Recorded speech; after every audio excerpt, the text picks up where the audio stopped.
Баршаңа қайырлы күн, құрметті 5-ші сынып оқушылары. Бүгін сендермен Excel кітабы бойынша 78-79 беттегі барлық тапсырмаларды бірге орындайтын боламыз. Видео басталмас бұрын міндетті түрде арнаға тіркеліп, қоңыраушаны басып қой, достарыңмен бөлісуді ұмытпа. 6B Robin Hood. Exercise 1. Бірінші жаттығуымыз. What do you know about Robin Hood? Was he a real person? Read the background information to find out. Robin Hood жайлы не білесіңдер және ол шынымен де болған ба? Негізгі ақпаратты оқып және тап деген. Robin Hood is a famous character from an English legend. Robin Hood ағылшын аңызындағы әйгілі кейіпкер. There are many different stories about him, but no one knows if he is real or not. Ол туралы көптеген ақпараттар бар, бірақ оның шын немесе өтірік екенін ешкім білмейді. In the stories, Robin lives in Sherwood Forest near the city of Nottingham. He becomes the leader of a group called the Merry Men. Әңгімелерде Робин Гуд Ноттингхам қаласының жанындағы Шервуд орманында өмір сүреді. Ол көңілді адамдар деп аталатын топтың жетекшісі, яғни көшбасшысы болады. They fight against the king's brother, Prince John, and the evil sheriff of Nottingham while the king is away at war. They steal money from the rich and give it to the poor. Олар патшаның ағасы ханзада Джонға және патша кезіндегі Ноттингхамның жауыз шерифке қарсы күреседі. Олар байлардың ақшасын ұрлап, кедейлерге берген.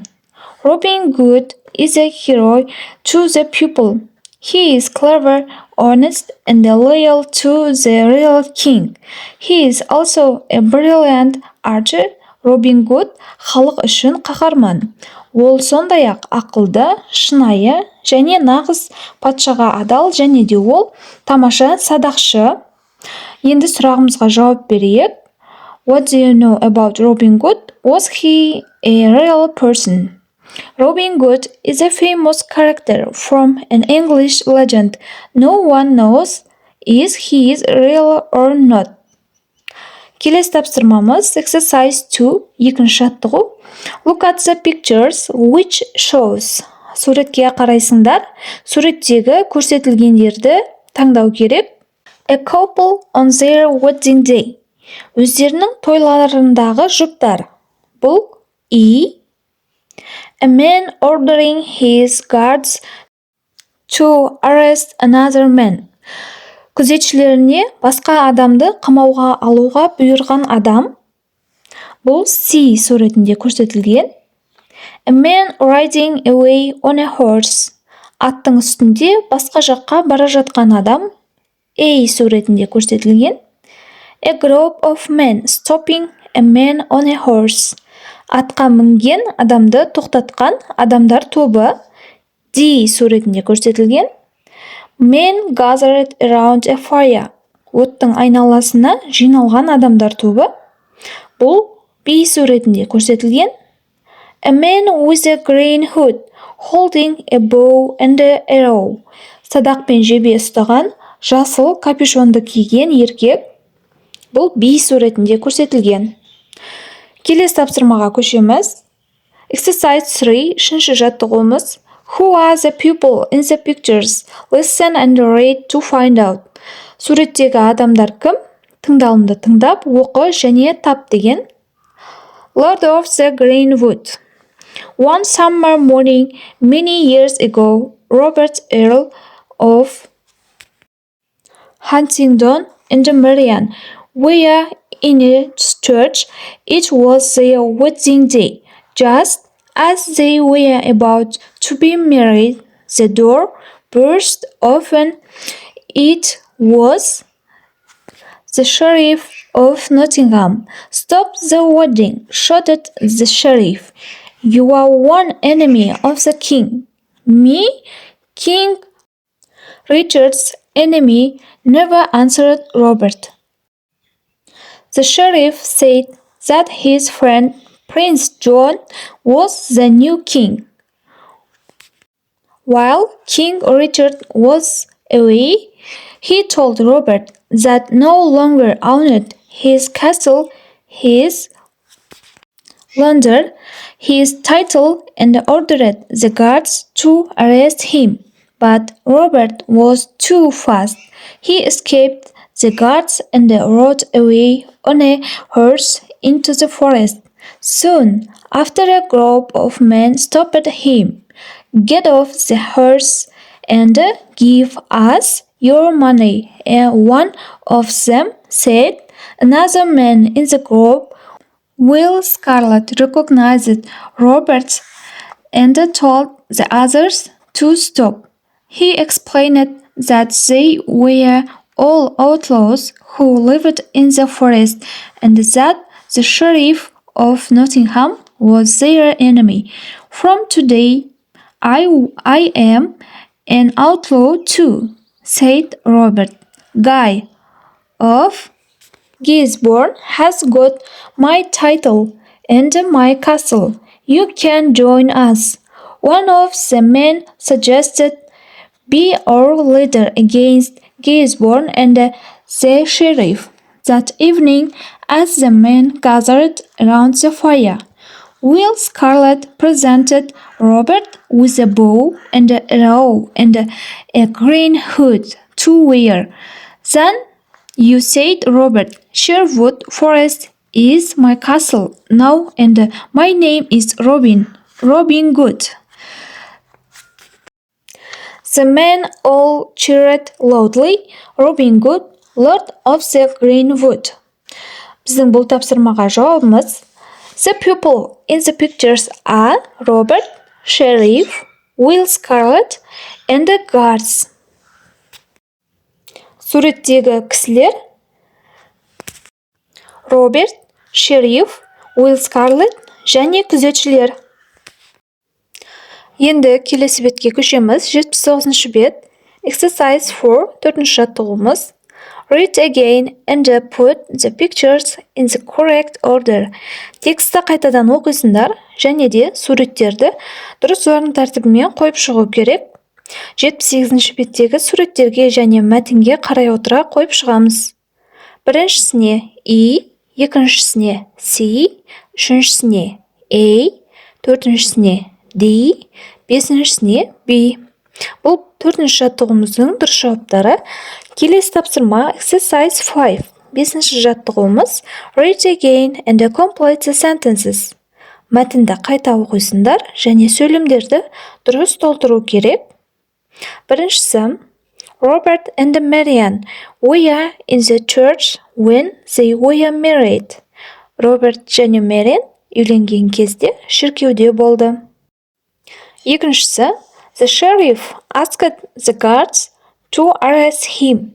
Шериф қызметшілерден оны қамауға алуды өтінді.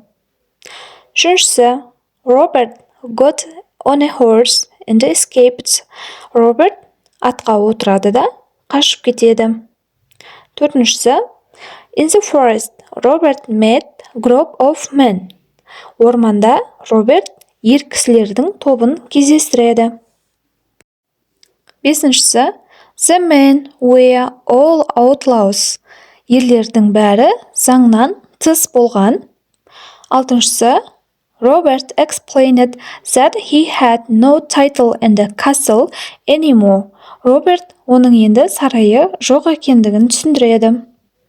Жетіншісі Will Scarlett gave Robert a bow and arrow and a green hood. Will Scarlett Робертке садақ пен жебе және жасыл капюшон сыйлайды. Сегізіншісі Robert changed his name to Robin Good. Роберт өзінің есімін Робин Гуд етіп өзгертеді. Бұл бесінші жаттығуымыздың дұрыс жауаптары. Келесі тапсырма Exercise 6. Алтыншы жаттығу Complete the sentences. Use gathered, escaped, presented, ordered, stopped. Төмендегі сөйлемдерді мына сөздерді қолдана отыра толтыру керек. Біріншісі The sheriff ordered the guards to arrest Robert. Шериф күзетшілерге Робертті қамауға алуды бұйырды. Екіншісі, The sheriff of Nottingham stopped the wedding. Ноттингем шерифі үйлену тойды тоқтатты. Үшіншісі, Robert escaped in the forest. Роберт орманның ішіне қашып кетеді. Төртіншісі, The men gathered around a fire. Ер кісілер оттың жанында, айналасында жиналады. Will Scarlett presented Robert with a bow and arrow. Will Scarlett Робертке садақ пен жебе сыйлайды. Міне оқушылар, бұл 6-шы жаттығуымыздың дұрыс жауаптары. Келесі жаттығу exercise 7, 7-ші жаттығу. In pairs, find 7 verbs in the text that mean said. Топпен мәтіннің ішінен said, айтты деген мағынадағы тағы 7 етістікті тауып жазуларың керек. Shouted, answered, suggested, explained, told, ordered, presented. Міне бұның бәрі said, айтты деген мағынада қолданылған сөздер. Келесі тапсырмаға көшеміз. Exercise 8, 8-ші жаттығу, 8 тапсырмасы. Put the events in the order they happened. Төмендегі оқиғаларды қатарымен, орын тәртібімен қойып шығу керек. Ең бірінші болып, Marian and Robert were in a church. Marian және Роберт шіркеуде болды. Екіншісіне, The sheriff entered the church. Шериф шіркеуге кірді. Үшіншісіне, The sheriff told his men to arrest Robert. Шериф өзінің адамдарына Робертті қамауға алуды айтады. Төртіншісі, Robert escaped the guards on a horse. Роберт күзетшілерден аттың үстінде қашып кетеді. Бесіншісі, a group of men stopped Robert in the forest. Ер кісілердің тобы Робертті орманның ішінде тоқтатады. Алтыншысы, the men asked Robert to be their leader. Ер кісілер оған Робертке айтады, біздің көшбасшымыз болыңыз деп айтады. Жетіншісі, Will Scarlett gave Robin Hood a bow and arrow and a green hood to wear. Will Scarlett Робин Гудқа садақ пен жебе және жасыл капюшон сыйлайды киюге, жасыл капюшон сыйлайды. Сегізіншісі, Robert changed his name to Robin Hood. Роберт өзінің есімін Робин Гуд деп өзгертеді. Сегізінші жаттығуымыздың B тапсырмасы. Use the events to say or write a summary of the story. Мәтіннің қысқаша мазмұнын айтып беру керек, немесе жазып беруге де болады.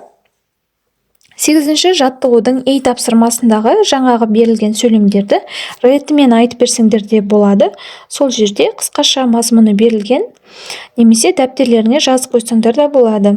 Келесі жаттығуымыз exercise 9, 9-ші жаттығудың A тапсырмасы. Complete the table using the words below.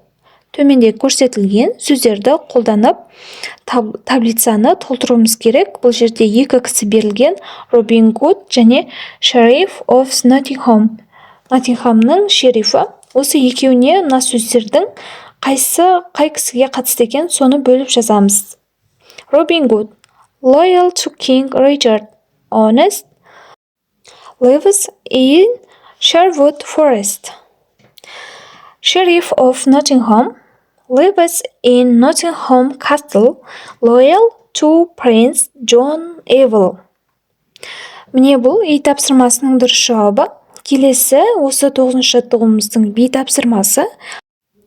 How are the two characters different? Tell your partner. Жаңағы екі кейіпкердің айырмашылығы қандай? Соны серігіне айт деген. Robert is honest. Sheriff of Nottingham is evil. Роберт ол адал болған, Ал шериф, Ноттингhamның шерифі, ол жауыз адам болған. Келесі тапсырма exercise 10, 10-шы жаттығуымыз. In groups decide on what happened afterwards. Топпен осы оқиға қалай аяқталды, оны өздерің ойланып табуларың керек. Келесі тапсырма exercise 11, 11-шы жаттығу.